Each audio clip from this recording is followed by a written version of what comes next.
Muy buenas noches, bienvenidos a Con Otra Mirada. Hace 65 años la actual Unión Europea nació con el nombre de Mercado Común Europeo.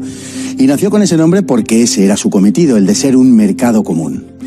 Los distintos estados que lo integraron fueron sumándose a dicho mercado porque en la segunda mitad del siglo XX y en una Europa recién salida de la devastación sin precedentes de la Segunda Guerra Mundial no había espacio apenas para las economías nacionales frente a los grandes mercados regionales que se iban conformando por todo el mundo. Pero a fines del siglo XX aquel mercado dejó de serlo y pasó a constituir una unión política construida contra la decisión de los ciudadanos europeos. Estos habían rechazado la Constitución Europea, pero la oligarquía eurócrata nos impuso el Tratado de Lisboa, que no es más que la misma Constitución, pero ahora aprobada por los parlamentos y ya no por los europeos, que los referéndum los carga el diablo. Contra esa Europa eurocrática y contra el proyecto de supresión de la soberanía que impulsa Bruselas, algunos países de la Unión se han rebelado. El fin de semana del 8 y 9 de octubre se han celebrado elecciones generales en la República Checa. El resultado de las mismas han arrojado un notable saldo de confusión. El actual primer ministro, el populista Andrej Babis, ha sido derrotado por un muy estrecho margen por una coalición de centro-derecha en número de votos, si bien ha obtenido un escaño más que sus oponentes. Por otro lado, la izquierda clásica, comunistas y socialistas, han desaparecido del mapa en favor de la izquierda radical. Esta, representada por el Partido Pirata, ha abandonado el multiculturalismo del que hacía bandera para atraer a esos votos de la izquierda más tradicional. También se encuentra representado en el Parlamento Libertad y Democracia Directa, que ha obtenido cerca de un 10% con sus propuestas euroescépticas y nacionales y único socio posible del primer ministro, si bien la suma de ambos no alcanza la mayoría absoluta. Esta solo se conseguiría si se une la coalición liberal conservadora con la extrema izquierda del Partido Pirata. Los contactos ya están avanzados, pero el gobierno promete ser sumamente inestable. ¿Cómo es posible formarse un gobierno conservador y de izquierda radical? Probablemente porque detrás de ambos hay un mismo interés. De hecho, los medios han celebrado sin disimulos la derrota del primer ministro, que hasta ahora ha apoyado al grupo de Visegrado y a Víktor Orbán. Los mismos medios que han publicado casualmente 4 días antes de las elecciones los papeles de Pandora, dados a la luz por el Consorcio Internacional de Periodistas de Investigación, financiado por la Open Society de George Soros. Andrej Babis habría enviado fondos a un paraíso fiscal 2 años antes de entrar en política, y no está claro siquiera si aquello fue delictivo, pero al primer ministro no le ha dado tiempo a reaccionar antes de los comicios, y puede haber pagado esa información teledirigida contra él desde Estados Unidos con la pérdida del gobierno. Y tenemos esta noche con nosotros a don Álvaro Peñas. Don Álvaro, muy bienvenido. Buenas noches, Fernando. ¿Cómo está usted? Muy bien. Vamos a hablar de una cosa un poco rara en este país, que son las elecciones en la República Checa. Digo en este país y me refiero al nuestro en el que estamos. Bueno, pues tengo algunas cosas que preguntarle. Para empezar, lo rarito que han quedado las elecciones, que conforman un panorama diabólico para poder formar gobierno. Sin embargo, luego vamos a explicar por qué se va a formar un gobierno tan diabólico como el que se va a formar. Bueno, hay un factor importante que es la coalición de izquierdas, es la coalición en la que está el Partido Pirata. El fin de semana del 8 y el Partido de Alcaldes Independientes, creo que es STAN, me parece que es el nombre. STAN, sí, las iniciales. Están las iniciales, correcto. Entonces, anteriormente, en las elecciones anteriores, este partido de alcaldes independientes era muy pequeño, creo que sacaron 5 o 6 diputados, una cosa mínima. Sin embargo, y los piratas sacaron un resultado bastante bueno. De hecho, se las prometían muy felices de cara a estas elecciones e incluso se había llegado a decir que su líder, Iván Bartos, iba a ser el próximo primer ministro checo, ¿no? Los piratas podemos decir que es un poco Podemos. Es ese estilo. Mutatis mutandis, ese estilo, sí, están con... Es una izquierda más, no clásica, una izquierda más posmoderna. Hasta hace muy poco, como se decía en el vídeo, apoyaban la multiculturalidad. Lo que pasa es que es curioso porque su líder, que había dicho en un momento dado que él no tendría ningún problema en que Europa fuera un continente musulmán en unas décadas. Pues no sé si es que ha viajado o alguna cosa, pero de pronto ha dicho que el ejemplo de Francia es terrible, que lo que estaba pasando allí no era un ejemplo a seguir, y entonces ya no tienen la misma idea respecto a la multiculturalidad, ¿no? Esto es un poco como el chiste, ¿no? El multiculturalismo es como una playa nudista, es una buena idea hasta que llegas allí, ¿no? Es algo parecido a eso. Entonces, bueno, lo que te quería comentar con el Partido de los Piratas es que al ir con esta otra coalición y por las características de las elecciones del sistema checo, Los que han recibido el mayor apoyo de los 37 diputados que tiene la coalición han sido los alcaldes independientes. Entonces, el Partido Pirata solo va a contar con 4 diputados, lo cual es un fracaso absoluto. Es muy curioso, ¿no? Realmente. Entonces, la situación cambia. Ya no va a ser una coalición tan inestable. Aún así serían 4 partidos, bueno, los piratas 5, pero realmente ya los piratas poco cuentan, ¿no? ¿Están en plena negociación además ahora? Sí, están en negociaciones. De hecho, la cosa no... Vamos, lo tienen ya hablado. Antes de... Ya, por ejemplo, Babis ya había dicho que él, evidentemente, con el Partido Pirata y con los alcaldes no iba a pactar. No sé si ahora, si la situación cambia, puede tener alguna posibilidad, porque la suma podría llegar a dar. Pero lo cierto es que ya están las negociaciones en marcha y si no se ha convocado ya el gobierno es porque el presidente del país, Miloš Zeman, tiene una enfermedad crónica y está ingresado. Entonces están mirando la forma de cómo pueden hacerlo porque es él el que tiene que convocar las reuniones para que se nombre un nuevo primer ministro.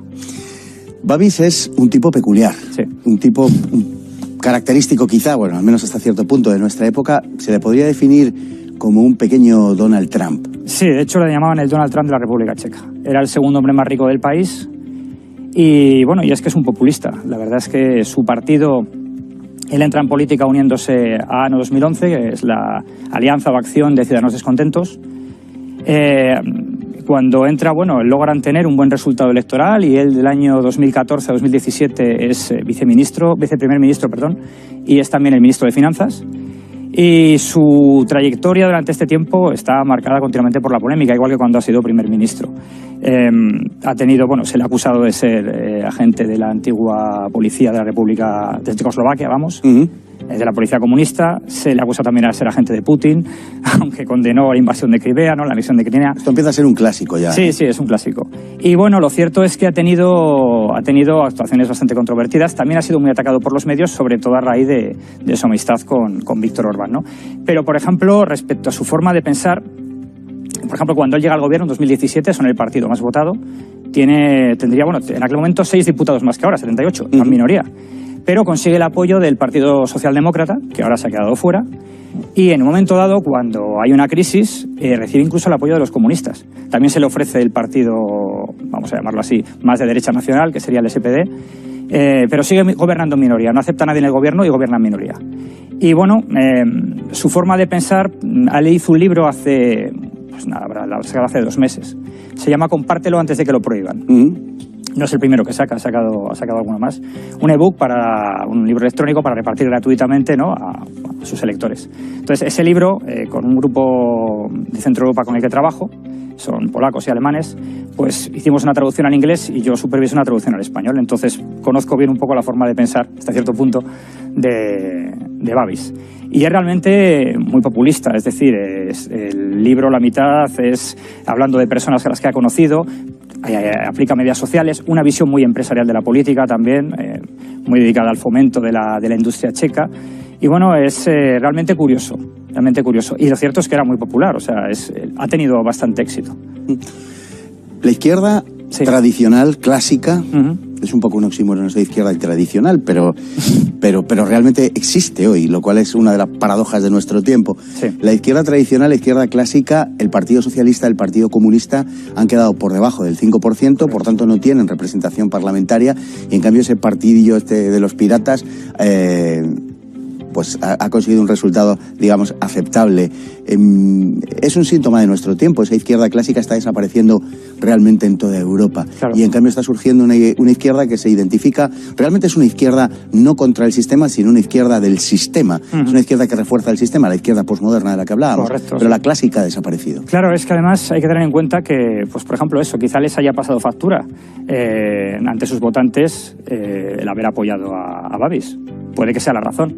Pero realmente sí, es un fenómeno que está ocurriendo mucho, a menos salvo cuando esos viejos partidos comunistas también se reconvierten en la izquierda más moderna, ¿no?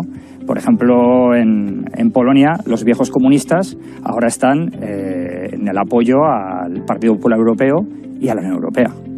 Tienes a toda la plana mayor de esos viejos comunistas apoyando, y entre ellos, con ellos además, Lech Walesa, que también tuvo un pasado bastante controvertido. Entonces, quizá, si esa izquierda no se aviene a esas razones, tiene 2 opciones, o bien optar por una opción más nacional, o bien desaparecer.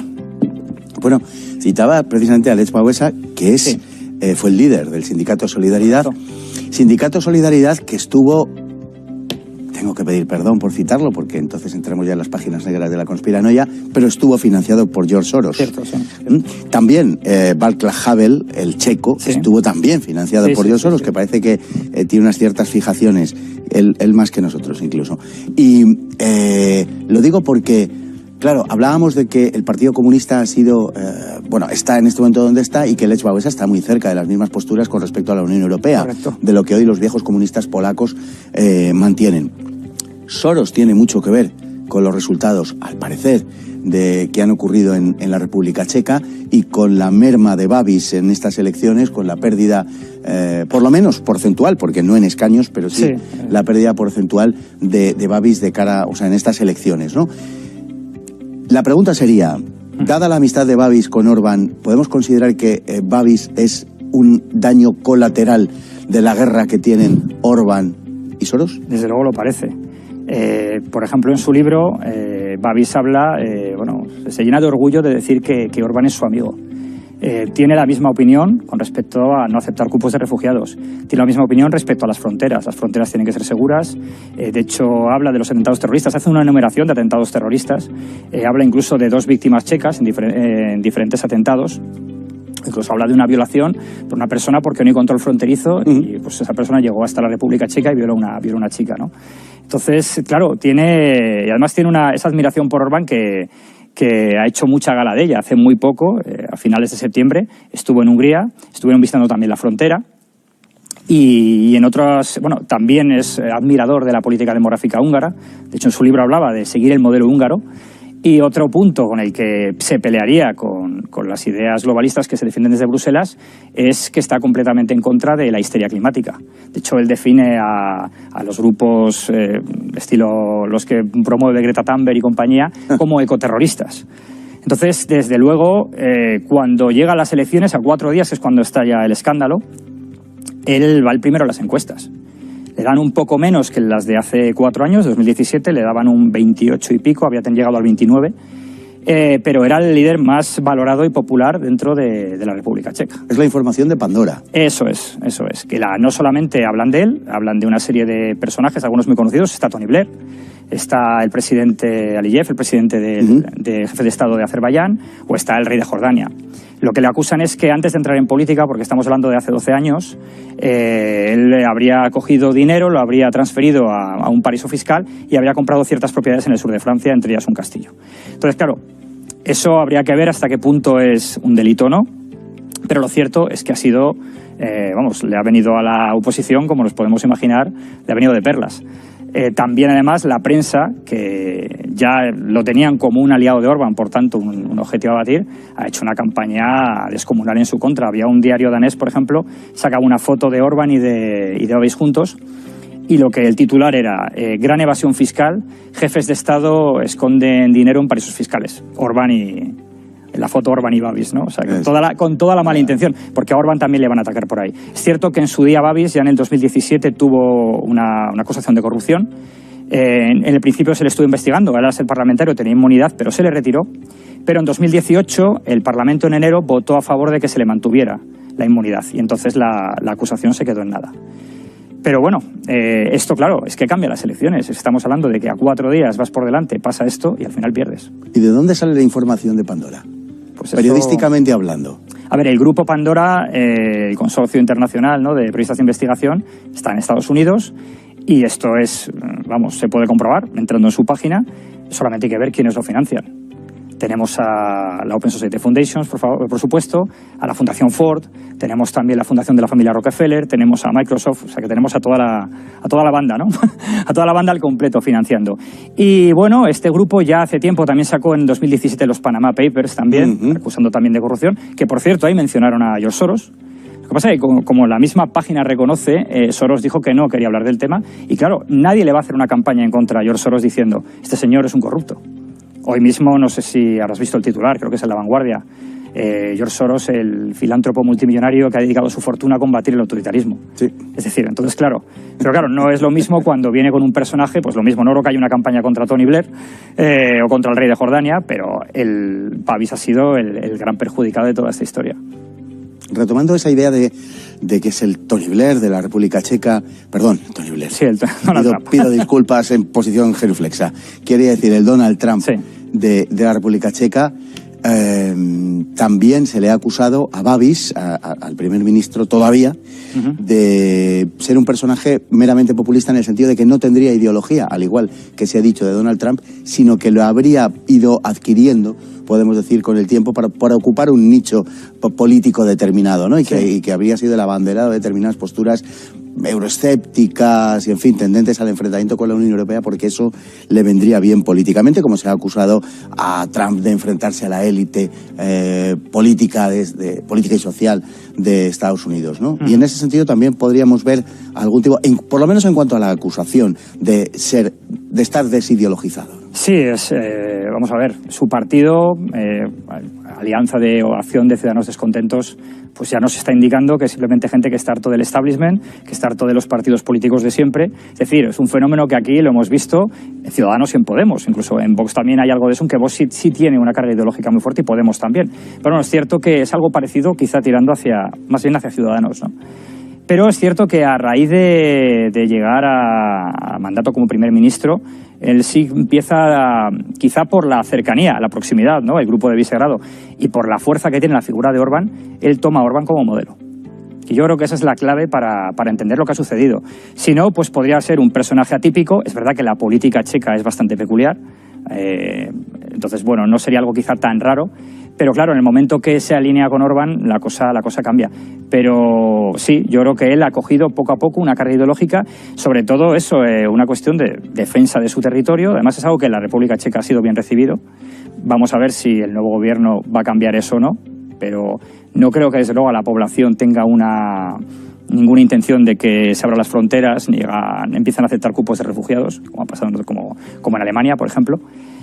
Pero Babiš es eso, realmente la mejor definición quizá de un populista al estilo de Trump, que va elaborando su propia ideología y en este caso por cercanía a Orbán lo que va haciendo va un poco a imitación de Orbán, ¿no? Pero igual la que demografía como otro tipo de cosas. Y luego es un empresario. Si uno lee su libro, lo que más hay son proyectos de cara a futuro. O sea, él está hablando siempre de aquí a tantos años vamos a tener esto, de aquí a tantos años vamos a invertir en esto. Y él entiende la política como una gran forma también de promocionar su país y de promocionar sus industrias. Entonces, bueno, que me parece muy bien, es lo que hay que hacer, ¿no? Lo que pasa es que desgraciadamente sabemos, como vemos en el caso de la política española, por ejemplo, que no es así, ¿no? Es todo lo contrario. Ese es el tema. Aquí somos así. Bueno, hay un partido que es Libertad y Democracia Directa, sí, que es un partido que se ubica pues en el euroescepticismo y en la reivindicación de lo estrictamente nacional checo, sí, que ha sacado cerca de un 10% de los votos. Sí. Es un partido que está en el mismo grupo que el Frente Nacional, que los partidos, en fin, que se denominan de extrema derecha. Está en Identidad de Democracia, sí. Eso es. Es un partido, han perdido un poco respecto a las elecciones de 2017, han perdido 2 diputados, no es de 22 a 20. Por eso la suma no llega. Claro. Son 200 diputados en total en el Parlamento. Porque aunque Babiš se aliase con ellos, no llegarían. Y este partido se ofreció a gobernar con Babiš. Lo que pasa es que Babiš nunca ha querido el apoyo, pero nunca ha querido contar con él en el gobierno. Se ha contado con independientes, pero nunca ha querido contar con un partido a su lado, ¿no? Y este partido es curioso porque su presidente se llama Tomio Okamura, nació en Tokio. Su padre es medio japonés, medio coreano y su madre es checa. Y es un partido que, lógicamente, es muy duro con la inmigración, como los partidos de Identidad de Democracia, pero bueno, ahí no han tenido ningún problema con el gobierno, por eso claro, realmente el gobierno checo en eso ha mantenido la misma postura que el grupo de Visegrado, y es euroescéptico. Y bueno, habrá que ver el papel que puede tener. Claro, la incógnita, este grupo realmente no tiene ningún problema en relacionarse con Babiš. El problema es ver qué va a suceder en la situación, qué va a hacer Babiš y si de aquí a 4 años podría retomar de nuevo el gobierno. Depende de lo que ocurra con esa coalición, que vamos a ver. Los otros 3 partidos que hay en la Spolu, que se llama Juntos, que es una coalición de centro-derecha, hay liberales, hay un partido que es el 09, el Partido Popular también. Vamos a ver qué tal, vamos a ver cómo evoluciona, ¿no? Y el grupo de alcaldes independientes, pues bueno, eso también es un poco una incógnita, ¿no? Ver cómo puede llegar a evolucionar. Es decir, que la situación, la partida no está acabada. Es una situación muy complicada, es como complicada, decíamos, sí. para poder formar un gobierno. Bueno, nos vamos a ir a publicidad. A la vuelta retomamos el asunto, pero no de la República Checa, sino de otro país de Europa Oriental que por alguna extraña razón nos es más familiar quizá que la República Checa, que es Polonia, donde la situación es muy, muy particular. Sí. Nos vamos a publicidad, volvemos enseguida.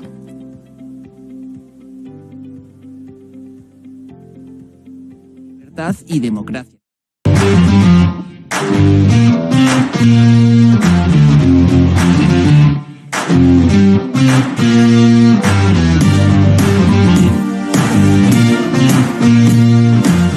No podía ser de otra manera. Necesitábamos una alternativa. No estamos llegando, ya estamos aquí.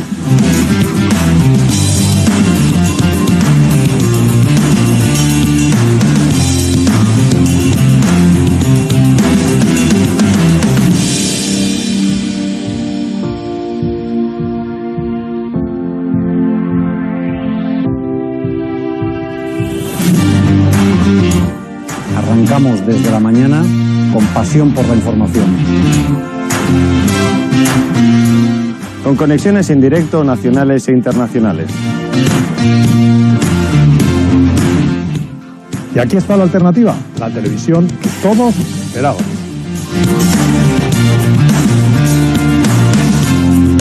Y terminamos el día con otra mirada.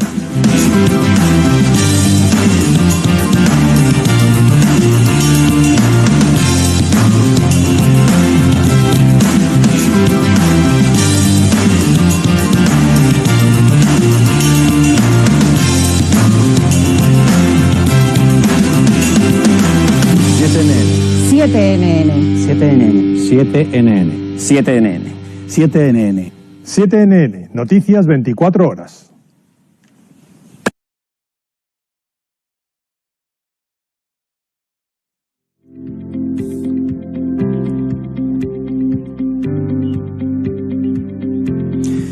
De vuelta de publicidad, vamos a ir a ver qué está pasando con Polonia, sus relaciones con la Unión Europea y los últimos encontronazos con los tribunales de esta a partir de las resoluciones del Constitucional polaco.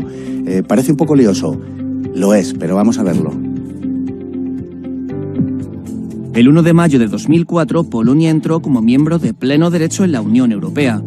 Al principio, las fuertes inclinaciones pro-occidentales del país eslavo se vieron satisfechas, pero con el paso de los años, la transformación del originario proyecto económico europeo en uno político sembraron de dudas a los gobiernos de Varsovia. Desde que en 2015 ganó las elecciones el partido Ley y Justicia, comenzaron los roces con Bruselas. Las reformas del partido vencedor no eran del agrado de la eurocracia, que cargó contra Polonia por razón de la independencia judicial, la libertad de los medios de comunicación y las políticas de género. Al año siguiente, la Comisión Europea se cuestionó el respeto al Estado de Derecho en el país, y al año siguiente, el conflicto subió de tono a cuenta de la Administración de Justicia. Bruselas incluso quiso negar al gobierno polaco la rebaja de la jubilación de los 70 a los 65 años, pero Polonia siguió con sus reformas. Este año, la Unión Europea ha llevado ante el Tribunal de Justicia Comunitario a Polonia, ordenando una serie de medidas provisionales que el Tribunal Constitucional polaco ha declarado incompatibles con la soberanía de la nación y de la Constitución. De fondo, lo que está en juego es la primacía del derecho comunitario sobre los derechos nacionales, es decir, el respeto a la soberanía de las naciones que componen la Unión Europea.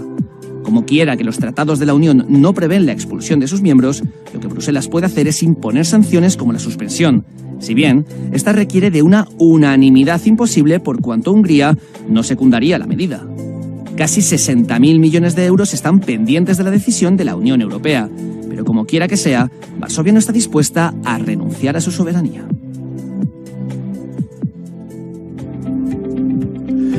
Pues, don Álvaro, vamos a ver, Polonia, conflicto con la Unión Europea, conflicto con los tribunales, conflicto con todo. Conflicto eterno. La cuestión es quién genera el conflicto, por qué se genera el conflicto, y tendríamos que empezar por enmarcar todo esto diciendo que Polonia está en un eje político junto a Hungría en eso que llaman el Grupo de Visegrado. Los otros dos actores, República Checa y Eslovaquia, son de menor peso, pero Polonia y Hungría están dando batallas de calado ideológico muy importantes como digo, en eso que se llama Visegrado. Más o menos, ¿qué es Visegrado? Bueno, ahora el grupo de Visegrado, los 4 países, son países que tienen la misma zona geopolítica y geográfica y tienen intereses comunes. Y es un proyecto que se está extendiendo con la idea también del Intermarium, también hay otro tipo de relaciones. Hay otro grupo también que es el G7, que incluye también a Austria, que incluye más naciones centroeuropeas, no sé si era Eslovenia también. Y todo esto, claro, son grupos que de pronto dicen, bueno, es que tenemos intereses muy parecidos. Tenemos los intereses de Francia y Alemania por un lado, que son los que parece que marcan la batuta aquí, y bueno, es una alianza de otros países ante esos grupos de poder, evidentemente, y bueno, de relaciones económicas, intercambios de todo tipo, ¿no? Lo que ocurre con la Unión Europea, esta batalla continua, claro, es que los polacos no firmaron lo que está pasando hoy en día. Nosotros tampoco. Nosotros tampoco, los húngaros tampoco. Entonces, claro, una cosa es una unión en la que hay una serie de acuerdos económicos, en la que hay una serie de tratados, y luego de pronto que desde esa unión te digan, no, lo que hemos firmado en este tratado no cuenta, lo que cuenta es que ahora vas a hacer lo que yo te diga respecto a esto. Y es un problema de soberanía. Hay que tener en cuenta la historia de Polonia, porque los húngaros también tienen una historia en las que han estado pues ocupados por el comunismo, pero el caso polaco quizás es el más sangrante, ¿no? Es decir, recupera la independencia, llega la Segunda Guerra Mundial, los dividen entre los alemanes y los rusos. ¿Por cuarta vez? Sí, y cuando acaba esa guerra, los polacos que están luchando también con los aliados occidentales, pues al final les dejan solos, se quedan bajo la dominación comunista y claro, saben lo que es no tener soberanía. Entonces, no están dispuestos a ceder absolutamente nada. Es que es normal, es muy lógica. La postura polaca, la postura húngara es una postura razonable. Pero llama tanto más la atención el caso polaco por cuanto, en general, la política polaca y el pueblo polaco, e incluso uno está tentado de decir la cultura misma polaca, es muy pro-occidental. Es cierto. Y casi hasta unos extremos acríticos en muchos casos. Es decir, ellos esperan de Occidente cosas que quizá Occidente no es o ya no es. Es que ellos, en eso además lo definió muy bien Viktor Orbán hace unos meses, en una conferencia que hubo en Budapest. Decía, nosotros antes queríamos ser Europa, nos hemos dado cuenta de que nosotros somos Europa. Claro. Y lo que les ocurre a los polacos es lo mismo, es cierto. Todo esto que está sucediendo ahora, que están diciendo que bueno, que puede haber un Polexit, que el gobierno polaco está llevando a Polonia fuera de la Unión Europea, los polacos no quieren irse, ni el gobierno polaco quiere irse de la Unión Europea. Eso no es cierto, es una forma de hacer propaganda en contra del gobierno polaco y acusarle de algo que no es cierto. Lo que, como bien dicen desde Polonia, ellos lo que quieren es que se respeten los tratados, el Estado de Derecho de la propia Unión, que es lo que nos está respetando aquí. Es decir, los asuntos de familia son asuntos competencia de los Estados nacionales. ¿Cómo es posible que la Unión Europea pretenda imponer a Polonia cómo tienen que ser las familias polacas? O chantajear a los municipios polacos que no estén dispuestos, por ejemplo, a aceptar la ideología de género diciendo que les van a cortar los fondos europeos. Entonces, claro, es normal la reacción polaca y lo que ha hecho el Tribunal Constitucional es decirle, sí, tienes toda la razón al Estado polaco y la postura correcta es esta. Lo que ha dicho el Tribunal Constitucional es que si no tienes, tus leyes no valen, si las que valen son las leyes comunitarias, Polonia ha dejado de ser un Estado soberano, lo cual sería completamente cierto. Claro, el problema es pues lo que ocurre pues con otros países, el nuestro desgraciadamente, donde aquí se firma todo absolutamente a ciegas y se sigue completamente pues lo que marca la agenda. Pero lo cierto es que llega un momento dado en que nosotros no tendremos ningún tipo de soberanía de seguir las cosas así, porque la que va a mandar es Bruselas. Y hay países, bueno, pues como Polonia y Hungría, que desde luego han dicho que no. Cuando tú entras en la Unión Europea, lo que tú firmas no es que va a haber una serie de políticas de género que vas a tener que seguir incondicionalmente, te guste o no. Ni es que vas a tener un determinado, digamos, desenvolvimiento político y una relación determinada con los tribunales. Por cierto, que es gracioso que la Unión Europea esté tan preocupada por por esa relación entre el poder político y los tribunales en Polonia o en Hungría, y no lo esté en España. Por ejemplo, sí. Cuando, desde luego, no estamos para dar lecciones. No, desde luego, claro que no. De hecho, bueno, la sentencia del Tribunal Constitucional lo que dice es que ha habido ya casos, como es el caso de Karlsruhe en Alemania, en el año 2020, en mayo de 2020, o como ha sido ahora en junio en Rumanía, en la que los tribunales constitucionales han dicho, oye, que no, que nuestra ley está antes que la comunitaria, o nuestra Constitución está antes que la comunitaria. Pero, mira, además, antes de que pasara todo esto, no fue prácticamente el mismo día, hubo una reunión de ministros de Justicia de la Unión Europea en Luxemburgo. Entonces, bueno, los polacos, uno de los puntos a tratar allí era los derechos del niño, los supuestos derechos del niño de la Unión Europea. Los polacos anunciaron que ellos no iban a votar en contra, que iban a vetarlo. ¿Por qué? Porque con el tema de los supuestos derechos del niño, lo que querían meter era pues la idea del matrimonio homosexual, que se extendiera a toda la Unión Europea, y otro tipo de medidas como el tema del adoctrinamiento en las escuelas o la enseñanza de la ideología de género. Y evidentemente lo vetaron. Hungría también lo vetó. Y yo recuerdo el comentario que me llamó mucho la atención de la ministra de Justicia húngara, Judith Varga, que ella decía que se había quedado, le parecía increíble, la expresión que le parecía increíble, porque para los comisarios de la Unión Europea era igual de importante combatir la prostitución infantil o ayudar a niños con discapacidades, era igual de importante que meter ideología de género en las escuelas. Es decir, la prioridad, o sea, todo en el mismo paquete. Claro, evidentemente han dicho que no. Así que van a seguir con esto y esto va además, y más hasta que, tenemos ahora Hungría, que habrá elecciones el año que viene, la presión va a ser muchísimo mayor.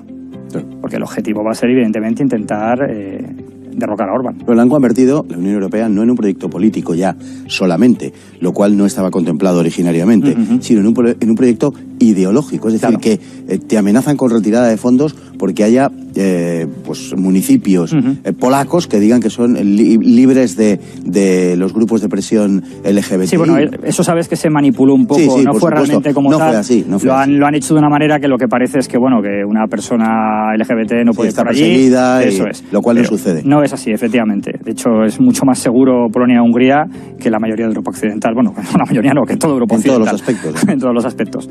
Pero, claro, sí, es una forma de presionar completamente y de meter un sesgo ideológico que evidentemente no lo ha firmado nadie.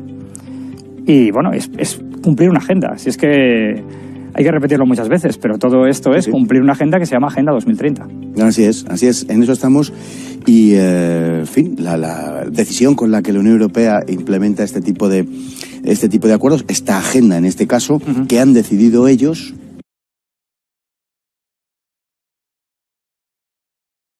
que no hemos decidido los europeos, porque ustedes, estoy seguro que no han votado jamás la Agenda 2030 como no han votado el Tratado de Lisboa. Los europeos sí votaron la Constitución y la rechazaron y nos la colaron como nos la colaron. Bueno, espero que tengamos a don José Papí me dicen que todavía no le tenemos, esperemos tenerlo en muy poco tiempo. Pero, estábamos refiriéndonos al hecho de que nos están imponiendo una serie de políticas, una serie de políticas con un evidente sesgo ideológico, que en definitiva es algo que no formaba parte de las condiciones en las que entramos y que hay que repetir, los europeos no hemos votado. Particularmente, vergonzoso es el hecho de que el marco en el que hoy nos desenvolvemos en la Unión Europea es, como digo, el Tratado de Lisboa, que es la misma Constitución Europea que se rechazó, esta vez aprobada por los parlamentos europeos, porque, como hemos dicho en la introducción, los referéndums los carga el diablo, y resulta que hubo un referéndum que Gran Bretaña dijo, adiós que me voy, precisamente a raíz de, no exactamente de las políticas de género, pero sí, por ejemplo, de las políticas de seguridad e inmigración, que está en el origen de la posición de Hungría y de Polonia. Sí, no, desde luego. El punto de ruptura es la inmigración, es lo que ocurre en 2015. Y es cierto también que la situación ha cambiado a nivel europeo, por ejemplo, con lo que ha sucedido en Bielorrusia o con lo que puede pasar en Afganistán. No ha habido la misma reacción que el año 2015, es decir, pese a que la propaganda sigue insistiendo en lo mismo y siguen acusando a los húngaros y a los polacos de ser muy malos, ¿no? La Unión Europea de mano no va a tener un plan como el que no va a hacer lo mismo, parece, que lo que pasó en 2015, aparte de que la oposición es mucho mayor. O tenemos el caso de Bielorrusia, la frontera con Bielorrusia. La frontera con Bielorrusia, por ejemplo, pues la Unión Europea en este caso sí ha apoyado a Polonia, Letonia y Lituania, que se han puesto en un estado de emergencia por la situación que tienen allí. Y que lo que están haciendo, la idea creo que es ya levantar un muro permanente. Decir lo único que, sí, la Unión Europea sí que dijo que su dinero no era para poner muros. Pero sigue la postura oficial de la Unión Europea ha sido apoyar a estos países. Por cierto, un detalle con esto, que es un curioso, en la frontera hubo un incidente muy llamativo con dos diputados de Plataforma Cívica. Plataforma Cívica es la oposición, es el Partido Popular polaco, como allí no hay partido socialista, pues no son el equipo B, sino que son el equipo A. Yeah. Entonces es el Partido Progre. Pues dos diputados de este partido intentaron cruzar la frontera y darles comida a los inmigrantes que había al otro lado.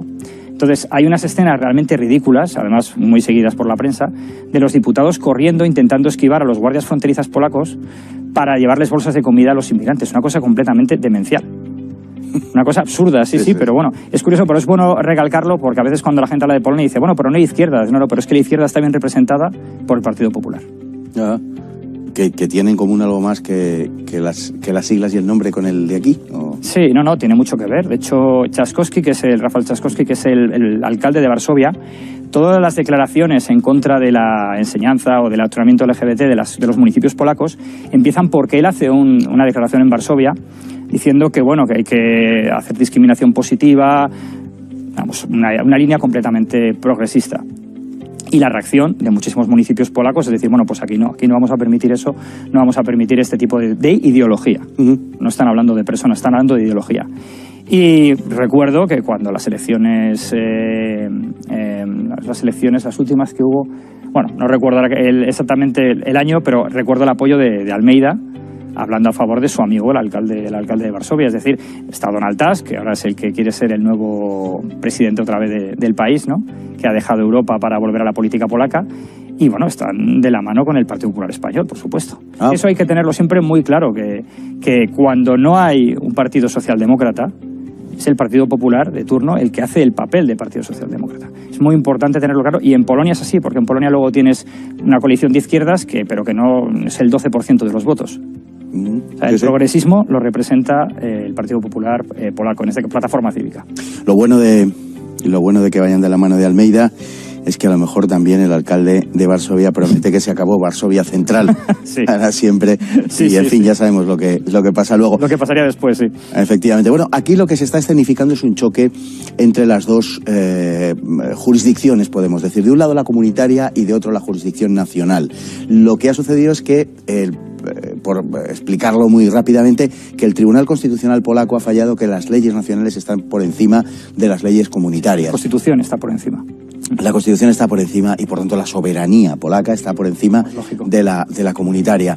Entonces, la Unión Europea ha llevado a Polonia ante los tribunales de la Unión Europea, que están en la labor, digamos, de atizarle al gobierno polaco, pero el gobierno polaco, naturalmente, como el que oye llover, porque lo que está diciendo es, oiga, yo tengo mi propia soberanía y con estas condiciones entramos en la Unión Europea. Claro. Los polacos... la ocasión que he tenido de hablar con alguno, claro, no dan crédito a lo que está pasando. Claro, dicen, pero si nosotros firmamos esto, quiero decir, y ahora en ese choque de jurisdicciones, en fin, los tribunales europeos lo que están diciendo es que Polonia se tiene que someter a las condiciones que les impone la propia legislación de la Unión Europea. O sea, es verdaderamente de locos. Sí, la cuestión realmente es que alguien se pueda asombrar de esto cuando es lo normal. O sea, es que lo que hace Polonia es algo completamente normal, y lo gracioso es el escándalo que se ha movido con toda esta noticia, bueno, con manifestaciones en la calle, vamos a lo mismo, ¿no? Es el uso político que se quiere hacer. Cuando la última vez que estuve en septiembre en Varsovia y estuve en el Ministerio de Justicia, y claro, los polacos es lo que insisten una y otra vez. No firmamos esto y en los tratados dice esto, es decir, lo que estamos cumpliendo estrictamente con la ley somos nosotros. Los que no están cumpliendo es la Unión Europea, que lo que pretende es pues meterse absolutamente en todo. Que volvemos a lo mismo, es intentar no solamente legislar cómo tiene que ser tu país, sino legislar lo que tienes que pensar, lo que tienes que comer y con quién te tienes y cómo te tienes que relacionar con los demás, ¿no? Entonces, bueno, los polacos lo tienen muy claro. Yo creo que a menos que haya realmente, que hubiera un cambio de gobierno en Polonia, que de momento no creo que eso sea viable, creo que Polonia va a seguir en esta línea. Desde luego no tiene pinta de que se vayan a rendir, y los húngaros menos aún. La situación es peculiar en cualquier caso porque los tratados de la Unión no prevén la expulsión de ningún miembro, pero de modo unilateral cualquier miembro sí se puede marchar, como ha sucedido con Gran Bretaña. Y al mismo tiempo decir que la Unión Europea no puede expulsar a Polonia, arbitra sanciones en su lugar, pero a la vez los polacos no tienen ninguna intención de irse de la Unión Europea, por más que alguna prensa en Occidente nos esté diciendo lo contrario, que se están alimentando una xenofobia. Es absolutamente falso. Es falso, es todo propaganda. En Hungría es parecido, pero sin embargo en Hungría ya empieza a haber algunas voces que empiezan a decir, oye, si realmente lo único que nos están haciendo es ponernos piedras en el camino, pues igual en un momento dado tenemos que pensar en irnos, ¿no? Porque Hungría, bueno, está teniendo un muy buen desarrollo económico y bueno, se lo empiezan a plantear. No el gobierno, hablo de ciertos círculos cercanos al Fidesz, a la política, pero en Polonia ni eso. En Polonia nadie se lo plantea. Quizá el único partido que es más anti-europeísta, no anti-europeo, sería Confederacia, que está en torno al 7% de los votos, ¿no? Que está a la derecha del gobierno de la derecha unida. Entonces en España no sería ultraderecha, sino sería ultraderecha, ¿no? Siguiendo las calificaciones absurdas con las que... usted, Antonio Maestre, por un segundo y discúlpeme, y perdóneme, porque soy ultraderecha. Bueno, tenemos a don José Papí, me dicen, para comentar esta circunstancia del enfrentamiento entre las jurisdicciones comunitaria y polaca. ¿Es así, don José? ¿Está usted ahí? Le reconozco. Sí, señor. Bienvenido, don José. Muy buenas tardes y un placer estar con vosotros. Pues igualmente, por nuestra parte, sabe que estamos con el asunto de Polonia, con el choque de jurisdicciones que ha habido, que está planteado por una parte por el Tribunal Constitucional polaco, que ha determinado pues que su soberanía, en definitiva, y la propia Constitución polaca, en consecuencia, está por encima de las leyes comunitarias, mientras que los tribunales de la Unión Europea se empeñan en decir lo contrario. Evidentemente, el choque está servido, se impone a Polonia sanciones, y en este momento tenemos esa situación que el gobierno de Varsovia no admite. Bueno, vamos a ver. Yo voy a leer un titular de noticias de mayo del año 2020, que dice lo siguiente. El Tribunal Constitucional de Alemania exige al Banco Central Europeo revisar las compras de deudas en 3 meses. Ajá. Se produce un choque institucional con el Tribunal de Justicia de la Unión Europea al poner en duda la jerarquía de los tratados por encima del derecho alemán. Ahí lo dejo. ¿Qué es lo que significa esto? Pues sencillamente que lo que está ocurriendo en realidad es que no podemos caer en la entelequia de los profesores universitarios de creernos que el derecho internacional público es derecho. El derecho internacional público no es un derecho. Es la voluntad que tienen las partes firmantes de cumplir lo acordado, o de pactar, o de hacer cumplir lo acordado. ¿Qué es lo que ocurre con Polonia y con Hungría? Que desde hace mucho tiempo no quieren sumarse a obedecer a lo que dicta Alemania en el seno de la Unión Europea. Y en consecuencia hay que disfrazar de jurídico lo que es un choque, digamos, entre un país que no quiere regalar su soberanía a un país como es Alemania, que quiere controlarlo todo. Entonces, cuando Alemania, el Tribunal Constitucional alemán, duda de las compras de deuda pública del Banco Central Europeo o duda de la posibilidad de la mutualización de la deuda europea, evidentemente todos nos quedamos quietos, incluido el mundo del periodismo español. Ajá. ¿Perdón? No, siga, porque estábamos siguiendo una lógica, efectivamente, que nos conduce hacia el sitio donde uno humildemente quería ir, porque es que todo conduce hacia ahí, o sea, no es que estemos forzando el discurso. Exactamente, y lo que ocurre básicamente es que, a ver cómo decir, hay chivos expiatorios ahora mismo, no chivos expiatorios, no son así, son sencillamente países que se están enfrentando a un pensamiento único dentro de la Unión Europea, como pueden ser Hungría y Polonia, y hay otros países que hacen trastadas bastante más grandes, como puede ser el caso de Malta. En Malta se matan periodistas, en Malta se espía para China en la embajada de la Unión Europea que está enfrente del edificio de Berlemont. No hablamos de Chipre, que le regala la nacionalidad al ex consejero delegado de Google en 3 minutos, cuando necesita hacer escapar el dinero de su pago final, digamos, como ejecutivo. No tenemos que hablar de lo que pasó con España, con Pablo Iglesias, con lo del tema de que el Consejo General del Poder Judicial lo podían elegir los políticos, pero vamos, no lo que se habían imaginado estaban implementando los polacos o los húngaros, sino 3 kilómetros más adelante. ¿Para qué hablar de Rumanía? ¿Para qué hablar de Bulgaria? Etcétera, etcétera. Son países donde muchas mafias están instaladas en el poder. En definitiva, de lo que se trata es de que hay una serie de países que se niegan a obedecer el discurso dominante, se niegan a aceptar, por ejemplo, que el Tratado de la Unión Europea no pone que haya que aceptar cuotas de inmigrantes, sino lo que se dice es que los países cooperarán cuando lo tengan a bien, por unanimidad, en solucionar problemas de inmigración que se les planteen al club comunitario y demás. ¿Qué es lo que hacen una serie de países? Dicen, oye, pues eso que me estás planteando no me parece bien, pues entonces voy a por ti. Y lo que está ocurriendo en definitiva es esto, es decir, hay otras partes del derecho comunitario que no se cumplen, como el Pacto de Estabilidad, y el Pacto de Estabilidad se lo puede saltar. Vayan ustedes al número de años que se han saltado los países el Pacto de Estabilidad, de tener la deuda debajo del 60% del PIB, superar el 3% de déficit, etcétera, etcétera, y uno encuentra que los líderes de esas tablas son Francia y Alemania, es decir, los griegos son unos tíos fenomenales y cumplidores comparados con los alemanes y con los franceses, ¿no? Entonces, al final, ¿a qué es lo que vamos, ¿no? El derecho comunitario, como derecho que no es y que no existe, esencialmente es un pacto entre partes y las partes se comprometen a hacerlo cumplir de puertas para adentro, tiene mucho concepto jurídico indeterminado. Entonces, que ahora mismo estamos con un juego de palabras, un juego de leguleyos, pero al final lo que está pasando es otra cosa. Lo que está pasando es que sencillamente hay países medianos que no quieren aceptar, países medianos que además se les tienen cogidos por el cuello con el tema de los fondos estructurales y lo de las ayudas, y ese es el choque que está ocurriendo en política realista. Aquí básicamente hay dos cuestiones, sobre todo visto desde el punto de vista polaco, que es de lo que estamos hablando en definitiva, pero que puede hacerse extensivo a una situación más general. Por un lado, el discutir la hegemonía alemana, es decir, al final Europa es un proyecto, la Europa comunitaria, la Unión Europea, es un proyecto básicamente alemán, y el beneficiario de todo esto esencialmente es Alemania, también otros estados como los Países Bajos, etcétera, pero fundamentalmente Alemania. Por una parte, y por otro lado lo que hay es un choque de dos concepciones de la soberanía. Una que entiende que las naciones que constituyen la Unión Europea deben mantener esa soberanía precisamente porque son naciones soberanas y deben mantener, por tanto, su capacidad de elección, con lo que supone de retener la democracia efectiva. Porque si las decisiones se toman en Bruselas, parece evidente que los estados no pueden ya determinar ningún tipo de política y, por tanto, ¿qué votamos nosotros cada 4 años? Votamos a quienes van a gestionar las decisiones que otros toman, las decisiones que toman Bruselas. Yo creo que lo que he planteado, por tanto, desde el punto de vista polaco son estas dos cosas. De una parte, la hegemonía alemana, y de otra parte, el choque de esas dos concepciones de quienes quieren retener la soberanía y quienes, formando parte de la cadena del globalismo, pretenden acabar con ella. Bueno, ahí te haría una puntualización, primero una de broma y una de serio, ¿no?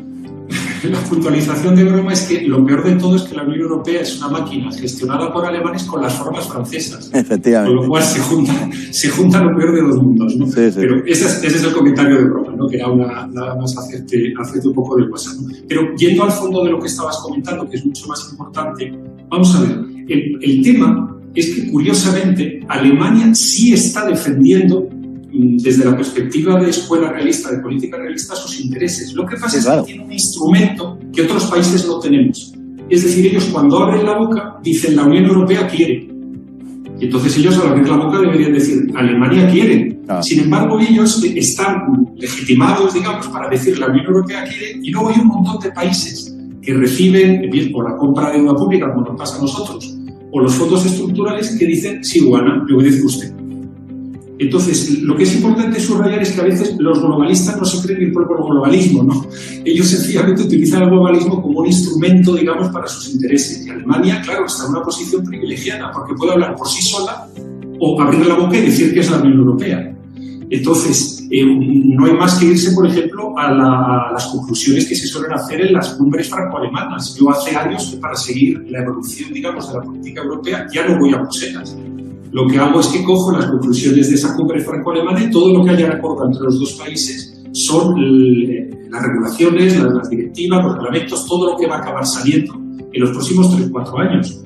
Entonces, ellos están en una posición privilegiada en la cual utilizan esto. Lo que es importante, yo creo, transmitir a la población española y transmitir sobre todo a esa pequeña élite española que sí está empezando a tener conciencia gracias a programas y emisiones como las vuestras, es que se den cuenta de que no podemos ser los esbirros de un globalismo que solo globalismo en el libro, que solo es globalismo para profesores, solo es globalismo para 4 tontos de país mediano que se lo creen, cuando en realidad no es más que un instrumento que están utilizando grandes potencias que dicen, bueno, a veces vamos con la camiseta de nuestro equipo, a veces vamos con la camiseta de la selección de la Unión Europea, vamos a utilizar la que nos venga mejor. Pero lo que no podemos es creernos que la Unión Europea es algo que flota y que es bueno para todos. No, la Unión Europea son los intereses de Alemania con formas francesas al servicio de Alemania fundamentalmente, como tú muy bien decías. Pues Unión Europea Liberales. Don José, nos ha encantado contar con usted y espero que, siendo la primera vez, no sea desde luego la última. Gracias, cuando queráis. Le agradecemos muchísimo que haya estado con nosotros. Un abrazo. Un abrazo muy grande y un saludo a toda vuestra audiencia. Pues, don Álvaro, poco más que decir ya para terminar, simplemente recalcar esto que se ha dicho, que estamos en un proyecto del cual el principal beneficiario es Alemania, que los paganos somos los demás y que en este caso, aunque Polonia pueda recibir fondos estructurales de la Unión Europea, parece que tiene en más la soberanía y el mantenimiento de su propia independencia y capacidad de decidir que esos fondos estructurales, es decir, que no vende su primogenitura por un plato de lentejas, porque al final sí es un plato de lentejas. Además que todo lo que la Unión Europea da hay que devolverlo.